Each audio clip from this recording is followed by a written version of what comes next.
नमस्कार, आप देख रहे हैं आरएडी न्यूज़। मैं हूं योगेश चक्रवर्ती और इस वक्त हम पटना के डाक बंगला चौराहे पे हैं, जहां एससी एसटी के आरक्षण में वर्गीकरण और क्रीमी लेयर की पहचान को लेकर सुप्रीम कोर्ट के फैसले में लोग प्रोटेस्ट कर रहे हैं। बीएसपी और तमाम दलित संगठन से जुड़े नेता, कार्यकर्ता और उनके समर्थक यहां लगातार सुप्रीम कोर्ट के फैसले का विरोध कर रहे हैं और उसके विरोध में ही आज भारत बंद का आह्वान किया गया है। और भारत बंद को सफल बनाने के लिए आप देख सकते हैं कि बड़ी संख्या में दलित संगठनों के नेता यहां जुड़े हुए हैं।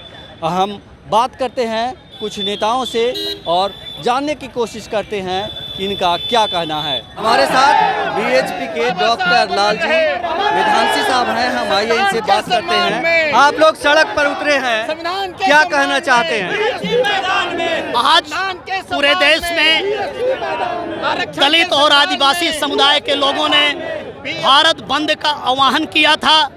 बहुजन समाज पार्टी की राष्ट्रीय अध्यक्ष हमारी लीडर परम आदरणीय बहन कुमारी मायावती जी ने 1 अगस्त को सुप्रीम कोर्ट का निर्णय हमारे एससी एसटी आरक्षण के खिलाफ आया।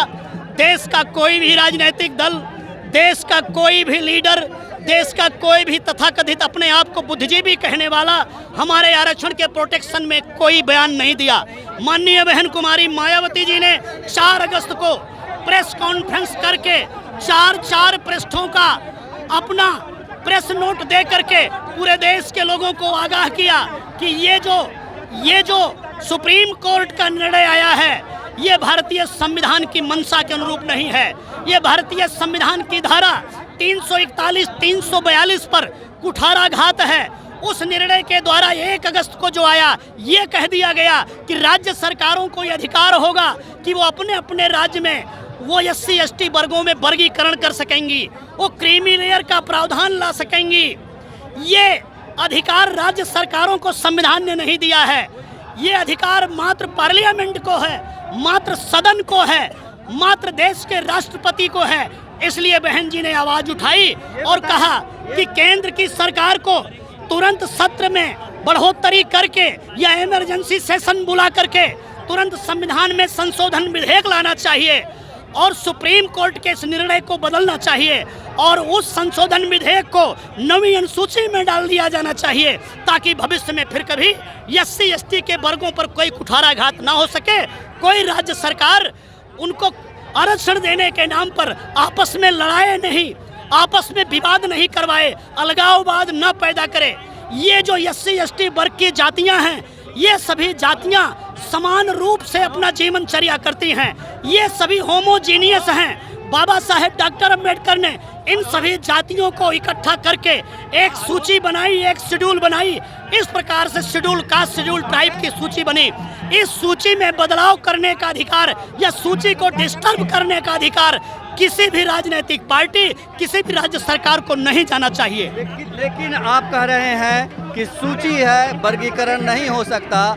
लेकिन बात करें दलित नेताओं की तो यहाँ पे बिहार की खास कर बात करें तो चिराग पासवान, जीतन राम मांझी सरीखे नेता तो मोदी जी के साथ हैं, बैठे हुए हैं उनके साथ। ऐसे जहाँ तक मैं जानता हूँ चिराग पासवान ने आरक्षण के समर्थन और उप वर्गीकरण के विरोध में उन्होंने बात किया है।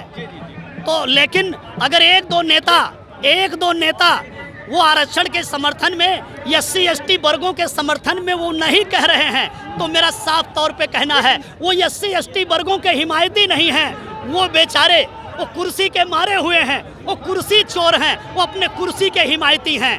क्योंकि जीतन राम मांझी बड़े नेता दलित के माने जाते हैं बिहार में और वो उन्होंने कहा कि ये फैसला जो सुप्रीम कोर्ट का आया है वो तो और पहले आना चाहिए था। नहीं, वो एससी एसटी वर्गों की लड़ाई उनके पूरे जीवन शैली को उठा के देखेंगे। जब से वो कभी विधायक बने होंगे, सदन में गए होंगे, उन्होंने कभी भी किसी सदन में उन्होंने एससी एसटी वर्गों की कोई लड़ाई नहीं लड़ी है। उनके हक अधिकार के ऊपर कोई आवाज़ नहीं उठाया है।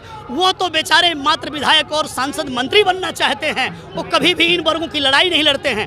इसलिए उनकी बातों को ये हमारा एससी एसटी वर्ग नज़रअंदाज करता है। वो अपना कुर्सी चोरी करें, कुर्सी कहीं सेट करें, किसी नेता के साथ चिपकें, अपना काम करें। एससी एसटी वर्गों की लड़ाई बीएसपी की राष्ट्रीय अध्यक्ष परम आदरणीय बहन कुमारी मायावती जी लड़ती हैं।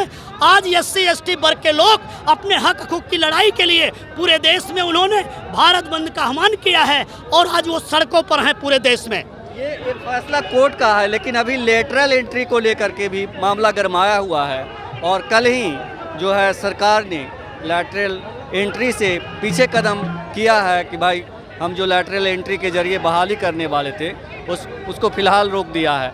तो कैसे देखते हैं ये, एक तरफ सुप्रीम कोर्ट का फैसला, दूसरी तरफ लेटरल एंट्री के जरिए सीधी एंट्री और कोई आरक्षण नहीं इसमें, तो कैसे देखते हैं आप? साफ तौर पे कहना चाहते हैं 4 अगस्त को बहन जी ने प्रेस कॉन्फ्रेंस किया तो 9 अगस्त को प्रधानमंत्री जी से बीजेपी के ही 100 सांसद मिले और उन्होंने झूठ मूठ का ये आश्वासन दे दिया कि हम कोई क्रीमी लेयर नहीं लागू करेंगे, हम कोई वर्गीकरण नहीं करेंगे, लेकिन उन्होंने सदन में कोई बिल नहीं लाया, कोई प्रस्ताव नहीं लाया। ये उनका स्टेटमेंट भी पॉलिटिकल है, हमारे एससी एसटी वर्गों को गुमराह करने के लिए है।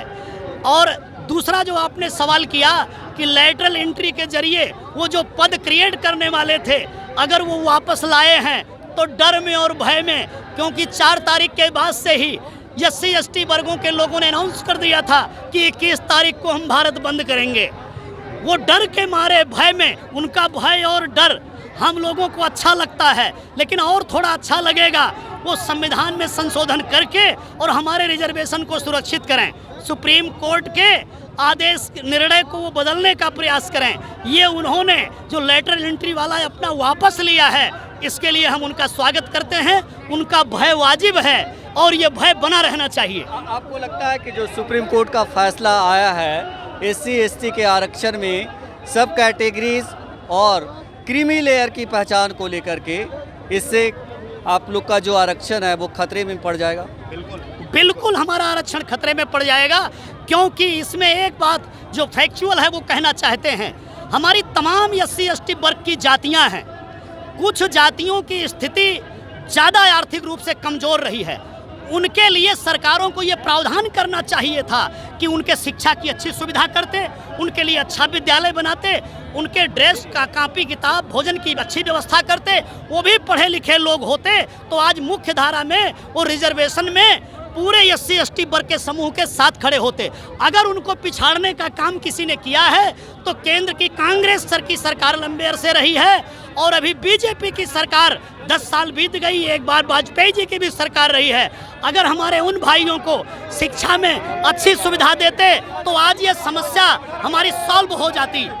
इसलिए इस सुप्रीम कोर्ट के प्रावधान से न तो आरक्षण उन वर्गों को मिलेगा जो मजबूती के साथ लेने के लिए उठकर खड़े हुए हैं, और उन वर्गों को तो अभी मिलने ही वाला नहीं है जिनके बच्चों को इन्होंने स्कूल नहीं जाने दिया है। सरकार को जिस तरह से लेटरल एंट्री वापस लेनी पड़ी, ये आरक्षण में वर्गीकरण भी वापस लेना होगा, कोई उपाय नहीं होगा। पुलिस को रोकने का सीधा निर्देश सरकार ने दे दिया। पुलिस चाहे जो कर दे, पुलिस चाहे जो कर दे, लेकिन ये वर्गीकरण नहीं होगा। और वर्गीकरण के खिलाफ में बहुजन समाज पार्टी ही नहीं, समाज का एक एक लोग, चाहे वो पिछड़ा हो, अति पिछड़ा हो, दलित हो, आदिवासी हो, सब सड़क पर उतरे हैं और उतर करके अपने बातों को रख रहे हैं। निश्चित रूप से ये वर्गीकरण जो सरकार कराना चाह रही है, इसको वापस लेना होगा। सम्राट चौधरी ने कहा है कि सरकार ने कैबिनेट के फैसले से ये जारी कर दिया है कि इसमें कोई संशोधन नहीं होगा, कोई हस्तक्षेप नहीं होगा। सरकार को व्यवस्था होगी, सरकार की व्यवस्था होगी और इसको वापस लेना होगा। इसको वापस लिए बिना कोई रास्ता नहीं है, सरकार बाध्य होगी। जिस तरह से लेटरल एंट्री को वापस लेना पड़ा, ये भी वापस लेना पड़ेगा सरकार से। ये आंदोलन दबने वाला नहीं, ये सरकार की दोहरी नीति जो अपनाई जा रही है, सवर्णों के लिए अलग रास्ता खोला जा रहा है, उस रास्ता को बंद करना ही करना। ये थे बीएसपी के नेता जिन्होंने साफ तौर पर कहा कि जिस तरह से सुप्रीम कोर्ट का फैसला आया है उससे उनका आरक्षण खतरे में पड़ गया है।